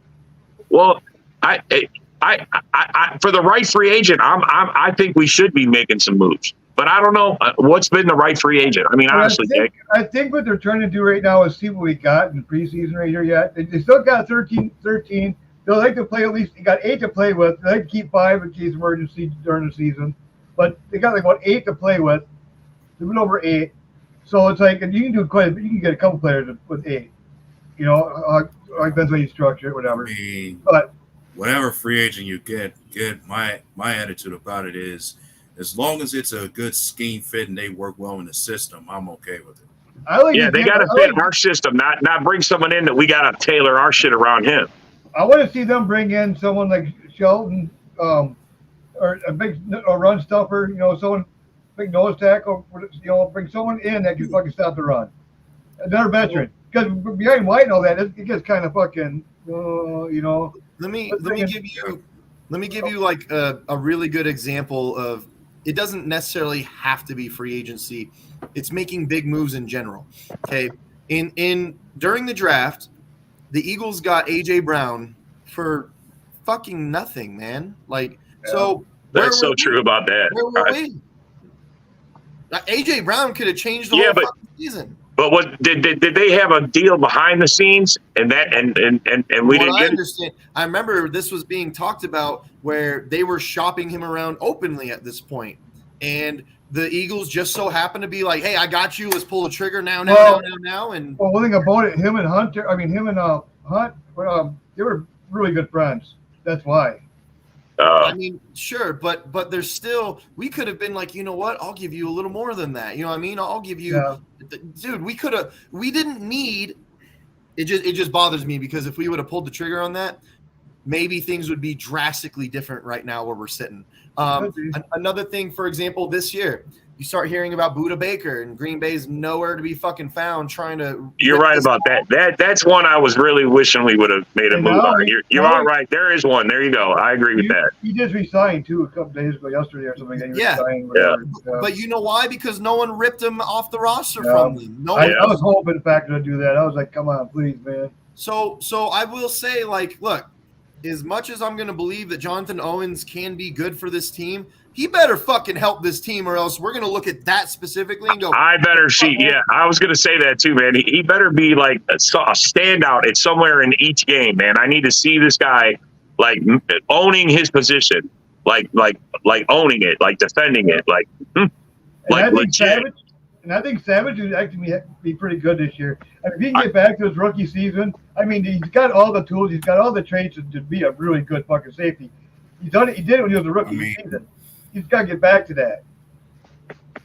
Go ahead, Ada. I mean, when it comes to Savage, I've seen it at best. He has to play closer to the line as far as being a strong safety for us. Either use him in the slot or as a nickel guy for us. Like he works well in that kind of position and let somebody else play the free safety spot. He works really well on the underneath routes, and especially in the red zone, he seems to show up a lot. I do like him on the underneath, so I think you're going to see a lot of Ford this year because you have to at this point. You don't have a choice anymore. Yeah. I like Ford. Ford showed flashes, man. So I like to see what he can do. I'll give him another second year in the system. Let's see. Yeah, you got Jonathan Owens, who he picked up. Like I believe he had the most tackles for safeties last year. I think it was the most, but he was up there. He had like middle linebacker numbers for tackles. So he's one hell of a tackler. He's not a ball hawk, and he's never gonna be. Well, you could never be short of tackling. I mean, how many seasons? Half the games we watched last year, some of them flipped around because of bad tackling. Well, Amos, he got burned. Called me a fucking time. He was slow, man. That does shore up the Amos loss because he can tackle also, but. I just if he can't cover, like it's gonna suck. He's gonna be chasing, and then he's gonna have to tackle. we got Johnson, who we don't really know what he's about yet. So some things he's been pretty good in camp. He's been doing pretty good, I guess. We'll see what that's good. We also got Moore, so we got a few guys that we don't really know about, but battle. I like the camp. I like all the camp battles. We're going to have some starting next week when the pads go on. It's going to start getting more. From what I understand, was supposed to be more of a special teams guy, anyways. But I just think that if there was because it's not wide receiver anymore for me, in my opinion, it's safety that is by far our weakest point of our team. It is. Yeah. I think we're going to have. I think our pass rush is going to be way better than last year. Well, Devontae Wyatt, they said that Devontae Wyatt looks hungry. He looks like he's ready to compete. I seen when I think they were in OTAs, they were saying this looks like a new guy. Like he looks like he's about to fuck shit up. Yeah, I said before he's gonna have to show up in terms of having a bigger role with his second year. He better. And I think with Wyatt and Stokes, Slayton right next to each other, man. And they're going to be plugging some holes, man. Yeah, Slayton should become Kenny Clark's best friend. Yeah, on the line in terms of being a short run stopper. One guy I'm really excited to see in his second year is Quay Walker. Dude, how fast he is to the line of scrimmage, how many times he stops the run immediately when he I'm actually really excited to watch that guy this year in his second year. And I think Campbell, Hey, who's he was hurt. Ian Campbell. Campbell, he was hurt most of the year last year. Who's that undrafted free agent? Is it Cox? Is that the guy? Yep. They're saying he's got a real shot at making the team. Well, yeah, he's actually the only reason why he didn't get drafted because he had issues off the field, with marijuana and some other crap, whatever. But he's got like a great. How can that be a thing these days? God damn it, man. But he would have been a really high draft pick if he had those problems. But Packers don't take a chance on him. That fucking dude looks good, man. We actually he looks good. Depth. We also have Isaiah McDuffie. We have a 2 linebacker set right now that with Quay Walker and Devondre Campbell, Devondre Campbell is clearly ready to whoop some ass. He's like frothing at the mouth. That guy. McDuffie. I guess he's having a really good camp himself. I heard Isaiah. I keep seeing his name too, Isaiah McDuffie. That's what I'm saying. We got depth. So, I really think that not only is Campbell, like you said, frothing at the mouth, but I think that Quay Walker wants to make up for the bullshit that he did last year. Yeah. And that kid's going to come in focused this time. You know what I mean? What's up, Adam? Darian posted a video on him. When it comes to Quay Walker, when it comes to Quay Walker, I had mentioned before when it came to him that I like to see him have that developed mean streak from what he experienced last season. Like the mean streak, like the guy who body slammed that Vikings player last season. Almost a mean streak like that. I want him to take the coach pushing, the training staff pushing. I want him to take that shit and learn how to hone it into the football field. Stuffing the run and rushing the passer. And what's going to help too with Campbell coming back healthy.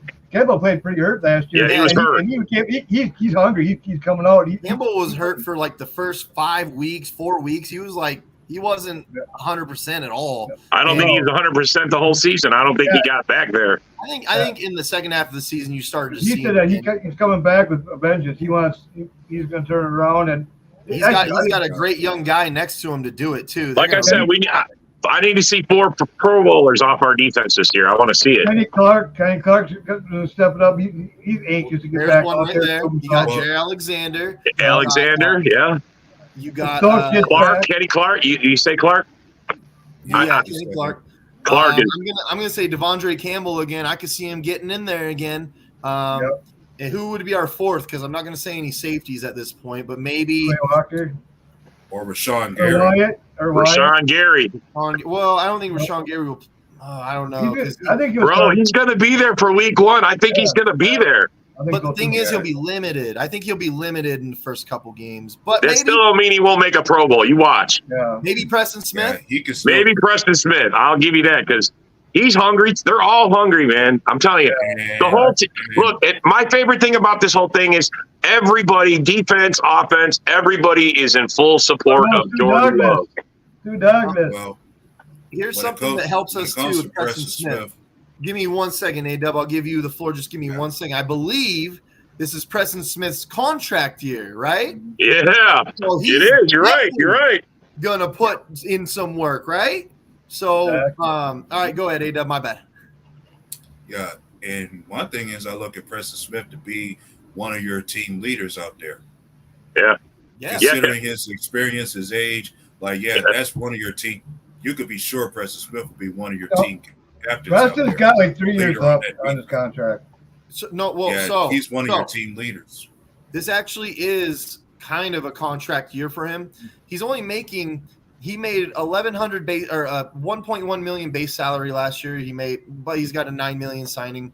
1.1 million again last year with a 2.4 million signing. But after this year, we have the potential out now. Yeah. So if he plays well, he can stay on the roster and start making $12 million a year. I'm willing to bet that he wants that fucking $12 million a year for 3 more years. Fuck yeah, bro. To me, that means that this guy's probably going to come out. It all depends on how Van Ness fucking. If Van Ness comes out and fucking. I could see Van Ness playing a little bit inside of Preston Smith at times, if I'm being honest. But I think you're right. Like, because look, Enigbari is playing with the first team right now in replacement of Rashawn Gary. I'm not so sure that Van Ness is going to get as much time on the outside as he possibly could on the inside to start out. You're going to have Preston, you're going to have fucking Rashawn Gary, then have Van Ness, and then have Kenny Clark. But then again, because of the way that we play our defense, which we play a really kind of a weird style 3-4, we always have, you're going to see Van Ness will be inside one play, and then the next play you'll see a shift the other way, and he'll be on the outside. You know what I mean? So have you guys heard Van Ness? They're saying he's got a really good first step. Yeah. He's explosive. A really good first step, a really fluid right into it. Man, dude, he's gonna be special. I'm telling you, man. By the end of the season, that mid-season, he's gonna be starting if he's not rotating in on a regular. Well, they're comparing him to Rashawn Gary. So if we have 2 Rashawn Garys, I'll be perfectly fine with that. Bro, we're gonna be guys. Quarterback's gonna be in fear of the Packers. I mean, I'm telling you, man. That bull rush. I'm so excited. That bull rush that Van Ness plays with is already his greatest strength too. Yeah, like he get hands on the offensive lineman right away, and he can shift them anywhere to where he can get to the QB. Hercules, right? Yeah, Hercules. You're going to be hearing that chant every time he gets a sack. I think A-Dub, what you just said, A-Dub, I think that kind of brings up the point of why he will most likely be inside a lot of times this year also, because that bull rush that he can do, like, you know, put him on the outside, let him swing by a guy, throw him down to the floor, sack the quarterback. But if you put him inside and he's bull rushing and he's clogging those holes, I mean, dude, let's be honest. We need interior linemen more than we need pretty outside. good at stopping the run. He's pretty good against the run. So if he can stop the run, I don't see why we can't have Preston Smith, Rashawn Gary, Van Ness, Devontae Wyatt, Kenny Clark. You got Slayton in there. We got, I don't know. We got a little bit of depth right there, too. Have you guys seen the new drill the defense is doing? Where they put the ball underneath and pile all these pads on top, and they make the guys go underneath and like fighting for a fumble. Man, they've never done that before. It's fun. They're pulling out all the stuff. I'm telling you, man, they're preparing our defense to be great, to be awesome. How many times have you seen a guy in just any football game come up with the ball, and in the back of your head you go, but who really recovered the ball? You know what I mean? Oh, yeah. But I'm saying that's – hands gonna change before, you know. Oh, yeah. Playing football myself for a little bit when I was younger, man, you're on the bottom of those piles. It's not nice, man. Guys are not nice to you. As much as I don't like talking about it, I remember being grabbed in the groin a few times. Bro, that's what I mean, bro. People are not nice, man. I had a guy jab his. He tried to like grab my face mask like that. He got his pinky like right on the side of my eye, and I remember being like, so many times I had my face scratched. So many times. And you know, if you get someone in a sensitive enough spot, they kind of do a freak out and they let go of the ball for just a split second. People go, oh! You know? So I definitely know what that's all about, but I've never seen that drill before. I wish we used to do that when I was a kid. Bro, it's a cool drill. I never seen it. They said it's the first year they did it. They got the ball. You could see the ball from a distance underneath, and they got all these pads on it. And the guys really go sliding underneath like it's a scrum, and then pull the ball out. It's fucking cool. Did you guys see anything about on our kicker? I guess he's been doing it right. Okay. It's funny you say that because I was just about to say we're getting close to time.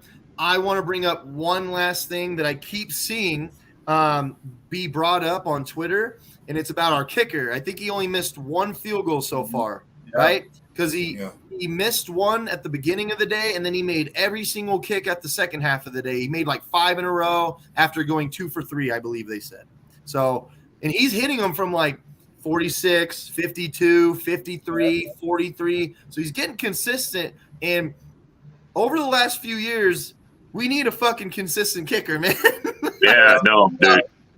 I'm sorry. We should have got rid of Crosby 2 seasons ago when he missed 7 kicks. 3 seasons ago. Well, when he missed 7 kicks, man, in one season, you got to go. He was actually ranked 5th Well, kickers, he was ranked 5th last year. Last I year. don't know but how. the year Yeah, before, last year was he had to come ranked back here. 25th. He came back. I'm not saying he didn't, but the year before he sucked But ass. every time he kicked, I was like, guys. oh my God, please make It's it, not make just it, make that it. though. He can't make a 50-plus yard field goal anymore, and he can't kick the ball in the end zone on the kickoffs His anymore. legs are so weak. That's the biggest thing. And now with the new rule, now all you got to do is fair catch it inside the 25, and it goes to the 25. But let's be honest, though. If someone catches the ball at the 25, they're not fair catching it, okay? If someone gets the ball at the 5, do you really think Nixon's going to fair catch it at the 5? Hell no. I don't think, bro. I think Nixon's gonna defy that and prove that they didn't need that rule to begin with. Well, I don't know. You know, That's what I think. No, Nixon, since he's been playing defense more, I think they're trying to get Reed back. Reed's been doing a lot of kickoff returns. Reed's been doing a lot of punt returning with him. Punt returns. And I think they'll get a couple other guys try back there. Dude, look. You always have 2 guys in the back, right? You always got 2 returners. So, and as long as we're competing and not just like fair catching a ball just to take it. Return the ball. Amari Rogers isn't back there. I believe we can be great no matter what. Okay, because he's not even on the team, Nick. Don't worry, bud. Thank God. And then a third round bust, huh? Caught 1 touchdown for the Texans, and everyone's like, "You shouldn't have got rid of him." You shouldn't have got rid of him. I remember that, man. Right. Well, if anything to be said about it, if anything, we can actually say that special teams is no longer a weakness for Green Bay anymore. Nope. Absolutely. I think it's going to be this year. I think it's going to be part of what makes us great. I think we're going to put it all together this year, man. We're really going to come together this year. I wish Sullivan was still here so I could say, well, the Vikings know that we don't have a bad special teams anymore. Right. Nixon, oh, man, that was just like, well, we're already beating their ass, and then we get a kick return for a touchdown. Now we're beating your ass even more. You watch by midseason, people are not going to be kicking to them, man. They're going to be line driving it or kicking it. I don't think it's going to take till midseason. I think week 1 they're going to go, don't kick it to that guy. He clearly can return. No, the Bears are dumb. They're going to kick it to him, bro. Okay, week 2 then. The Bears are dumb, bro. We're going to get a score off of special teams week 1, man. That's part of that 37-10 ass whooping we're going to give them. We weren't giving up punt return touchdowns either last year. Like, remember the year before? God, it was against the Bears, dude. They almost beat us because of I was like, Jesus, dude. That happened to us like 3 games. That was before Bisaccia. We have a head coach as our special teams coach. We have the best special teams coach. No doubt. The Raiders were dumb for letting that guy go. LaFleur really pissed me off when he made the comment he didn't take much stock in what special teams does. And he overcorrected. I'm going to give him that. He went and got something, and he figured it out. What I would say to LaFleur is there's 3 phases to the game, not 2.5, okay? Yeah. So if you're dude, we've literally lost, I would say special teams has cost us many. We have not gone to the Super Bowl because of special teams. Yeah. I mean, it's in our history, man. LaFleur should have read up on that. I'll bet you Mike McCarthy doesn't think the special teams is not a big deal. I'll bet you. I'll bet you. And yet McCarthy has to be one of the coaches on the hot seat this year. He's number 1 on the hot seat. Number 1. Did you see that LaFleur was number 10? I was like, why do you – okay, look, honestly, do you really think if we're not that good this year that he's somehow on the – no. Look, next year, if we suck, yeah, you bet your ass he's going to be on the hot seat. This year, it's not going to matter. The one thing about LaFleur is he's very I don't know, conceited, call it what you want. But he knows that now he's going to be in total control of the offense, man. He knows that what he calls is his plays. I don't know about conceited. I think he's loose. He's confident. I don't know, man.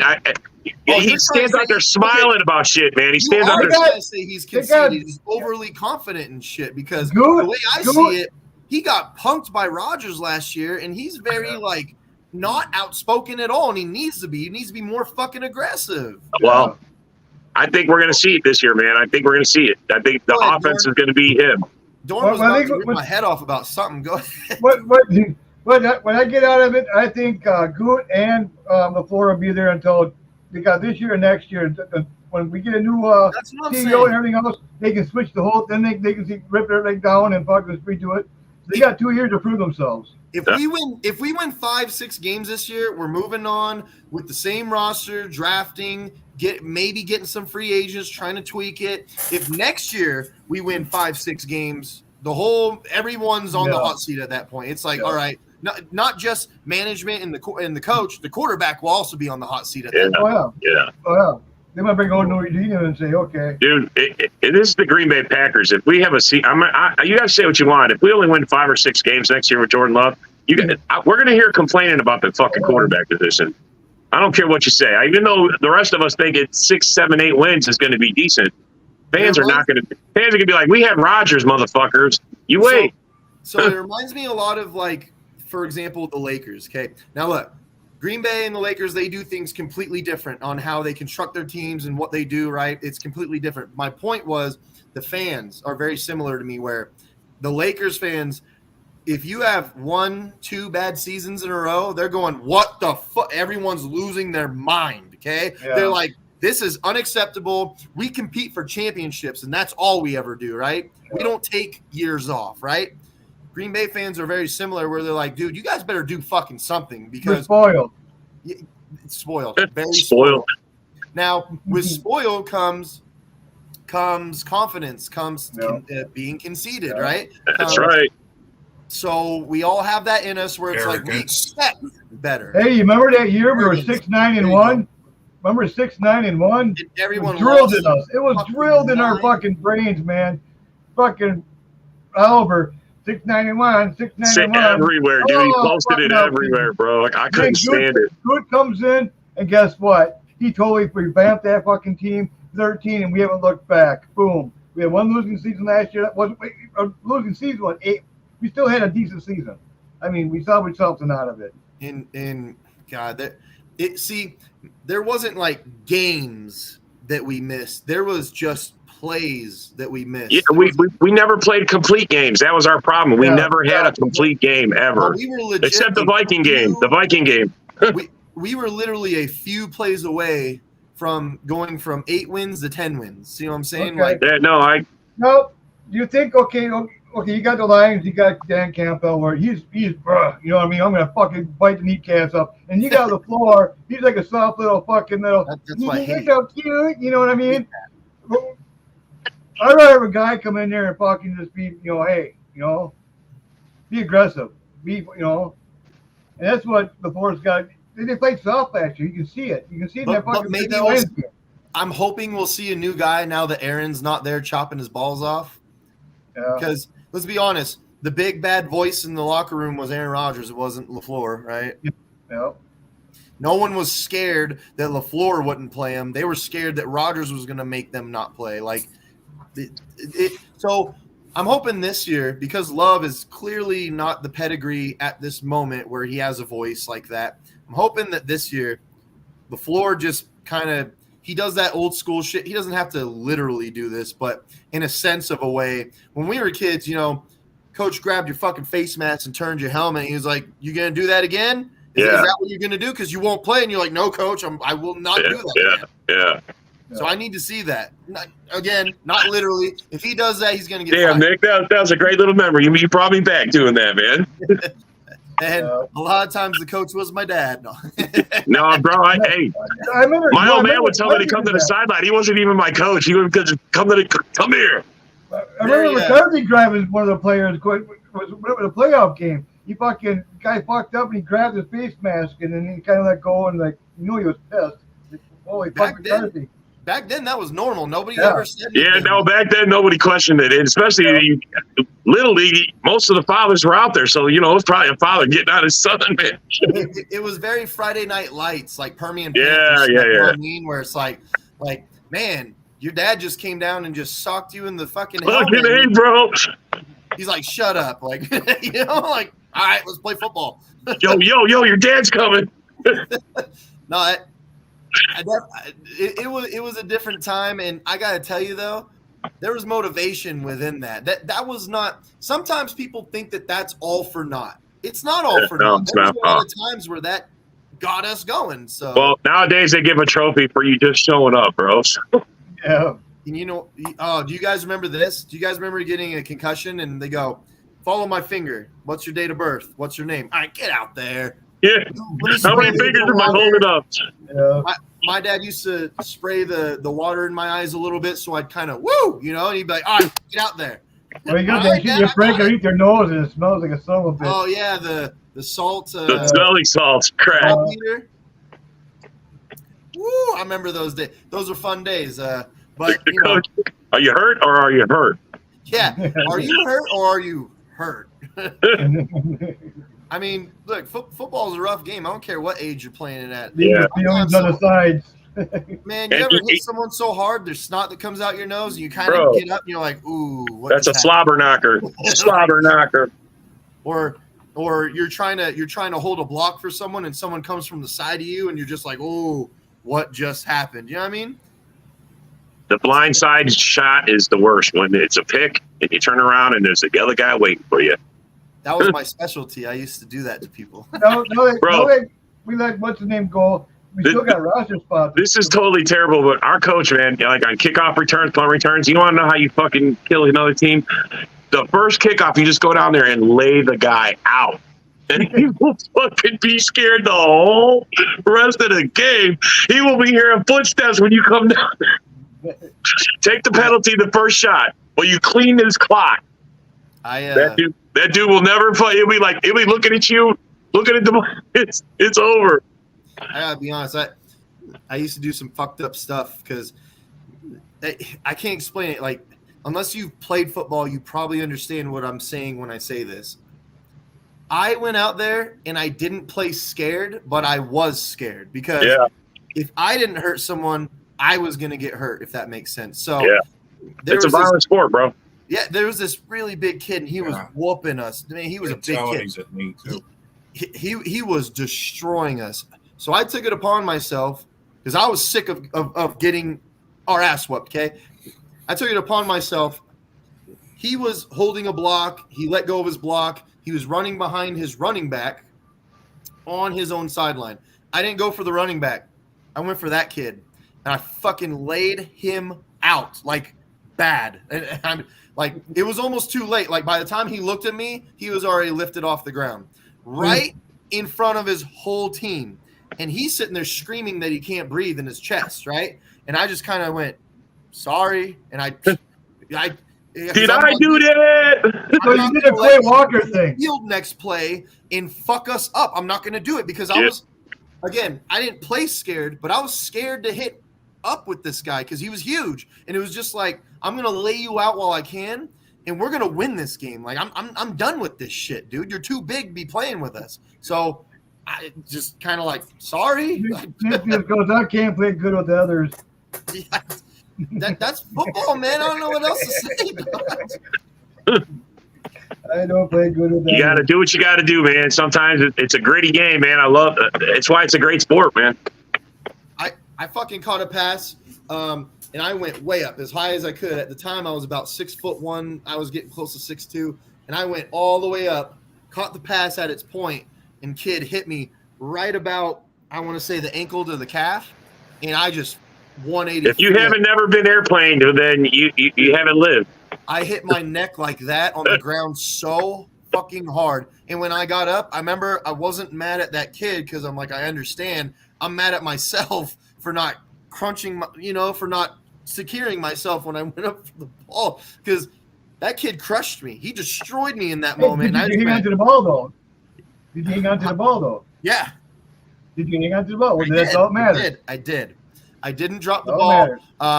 My head fell off before the ball fell out. That's for sure. I did. I remember getting up and the grass goes from light green to dark green to light green to dark green. And I kind of went, hey, and I start explaining what's happening. So they do the smelling salt thing and they spray a little bit of water on your neck. And they're like, all right, you ready? I was like, yep, I'm good. Let's do it. And if you said that nowadays, they go, oh, you're out for like 6 weeks. Fuck yeah, bro. Concussion protocol. You be fucking. We need 4 doctor's notes that says that you're okay before Yeah. That's ridiculous. But hey, man, that's how you keep the guys in the game longer. You see all the new helmets, man? You see all the funky stuff they put into these helmets these days? It's basically a freaking air pocket on their head that can absorb like a car running into it, man. It's. I had the gel that you could put the pad in the freezer before the games, and you took them out and put them in your helmet, and it was nice and cold. Because in California, it's like 102. Yeah, I'm sure. Yeah. Rain freeze? Yeah, I'm pretty sure that's not good for your head. No. Frozen gel. I'm pretty sure you're not supposed to hit people with that. Yeah. And that's why That probably put like an extra 10 pounds of weight in your fucking helmet. That's why I have like only 10 Build your brain neck. cells left. Build your neck muscles up. Yeah. I hear you, Coach. Runners to the left. Runners to the right. A-Dub, did you play football? Yes, I did. What'd you play? During the years, I recall having played 2 or 3 different positions. The primary position I used to play was I used to be a tight end during my younger days. All right. There's always one kid who went both ways in Pee Wee, man. Always one kid. He was so athletic, he could go both ways. The coach had him in there. Offense, defense. He played multiple positions. I played Yeah, I played cornerback, wide receiver, I offensive played like 2 or 3 positions too, but Yeah, I was a tight end, and on the defensive side, I was a DL. So you played so tight end, and you played probably D end instead of like interior, I would assume. Right. I was on the outside. You had to have some sort of athleticism to play those 2 positions. Then Yeah. those are difficult positions. yeah. A lot of people don't realize it, but in high school, tight end is not the big guy that tight end. It's usually like one of your most athletic guys that you got out there. He could have played wide receiver. Yeah, Could've, it wasn't just enough.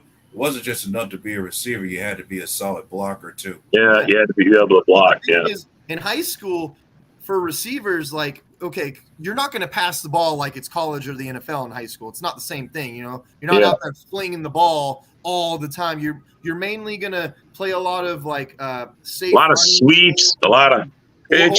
or a lot of wildcat type shit. Not wildcat, option. You're going to run like a lot of Yeah, option. a lot of option. So you're not flinging the ball all game. Like your quarterback in high school is probably throwing the ball like 18 to 20 times a game. Whereas in college, he's going to start throwing it 25 to 30 times a game, right? So with tight end, it's a special position in high school because you're very, very close-knit. You're interior more so than your exterior, right? Your receivers are still going to block and go out for passes, but you're not flinging it 30 yards most of the time. So your tight end is probably going to get a lot of action. That's just how I remember it. I played wide receiver, but I weighed 140 pounds and I was 6'2". I couldn't play tight end. Yeah. There was no way I could play tight end. Rob played center. Nah. Oh, no. You played left out. Yeah. I play water boy. So middle linebacker? Yeah, there you go. I played linebacker. That was for one season. I played that. When I played defense, that's where I played. I mostly played offense. I played quarterback 2 seasons, running back 1 season.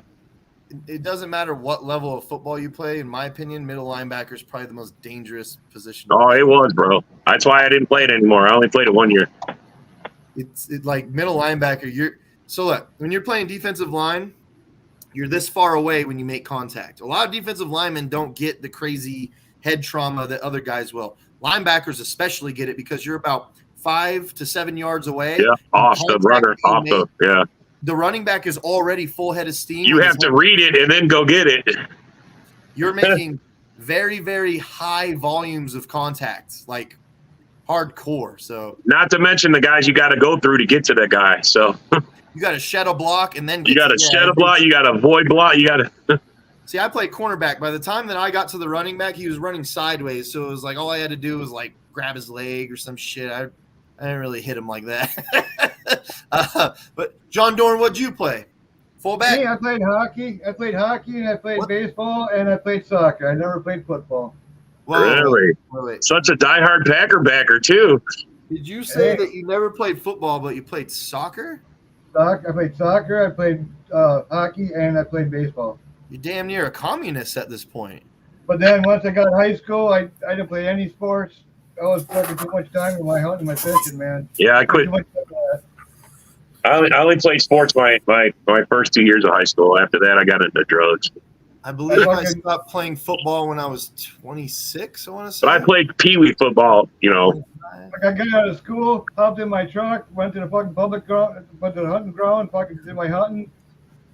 Like back then, we had our guns right in our fucking gun racks right in the fucking school parking lot. I think the last year I played football was 27. I played forever. I did it. I loved it. Damn, Nick, that's playing it, man. Yeah, and all the injuries that I've accumulated was not worth it. I'm not in the NFL. I don't get paid. my adult sports is like a bar, a dart team, a bowling team, fucking softball, pool. No, dude, I went to Vegas and played pool. I'm so decrepit now. I can't even play softball. Yeah, I'm pretty good at pool too. I love pool. I lose at it a lot. I still like it. Yeah, I like all bar games, darts, pool, you know. Beer pong. Beer pong. Yeah, there you go. I'm the best at beer pong. I'll smoke everybody at beer pong. Jimmer Fredette all day. But all right, so we reminisced. We had a good time. Talked about the Packers. Talked about the other three teams that are awful at football. Yeah. And you know what? I genuinely had a wonderful fucking night tonight. It was a good show. Thank you everybody for being here. In a couple more weeks, I'll have my Love jersey myself, man. I got Van Ness coming, I got Love, and I got Watson's coming. All three. Be sporting 3 brand new ones this year, baby. Imagine having a Love jersey in your closet for 3 years, and you're like, what do I do with this thing? Oh, well, hey, bro. I mean, it's like a 54 Martin. Yeah. I had high hopes for that kid, man. There's third round bust. I really thought he was going to be good. He played for Minnesota. I remember his highlights. Fucking jersey, man. And then 2 weeks later, he got fucking cut. I'm like, what? I get a refund. So I'm going to do what I always do. I'm going to let you guys have your last sign off, and then I'll end the broadcast. We'll start with John. Go for it. I want to say go Pack, go. And fuck the rest of the teams. Woo. I love it. What about you, Rob? I'm saying I'm glad football is here. I'm glad next week pads start. I'm saying fuck your team. Go Pack, go. My sign-off is going to be Packers fans. Please stay patient and stop jumping the goddamn gun. Yes. My God, dude. Get a grip, okay? And rival fans out there, you better make sure you're not contradicting yourself or saying being a hypocrite, saying one thing and then doing the like. You better come correct, okay? Don't be a Vikings fan. It happens too many times where I have to correct you and I have to screenshot it and then shit on you and show it to everyone and we all laugh at you. So just come correct. No, we're taking receipts. We're taking receipts right now too. We got them filed away, man. Yeah. So, all right, guys. Well, hey, Frozen Tundra Network, great show. I'll see you guys. Hopefully next week we might take another week up. I don't know. I feel like we're doing this 1 week on, 1 week off. Training camp has started, man. There's too much to talk about now. We're gonna be here every fucking week soon. So no matter what happens, I get it. All right, guys. All right. Have a good one. Bye.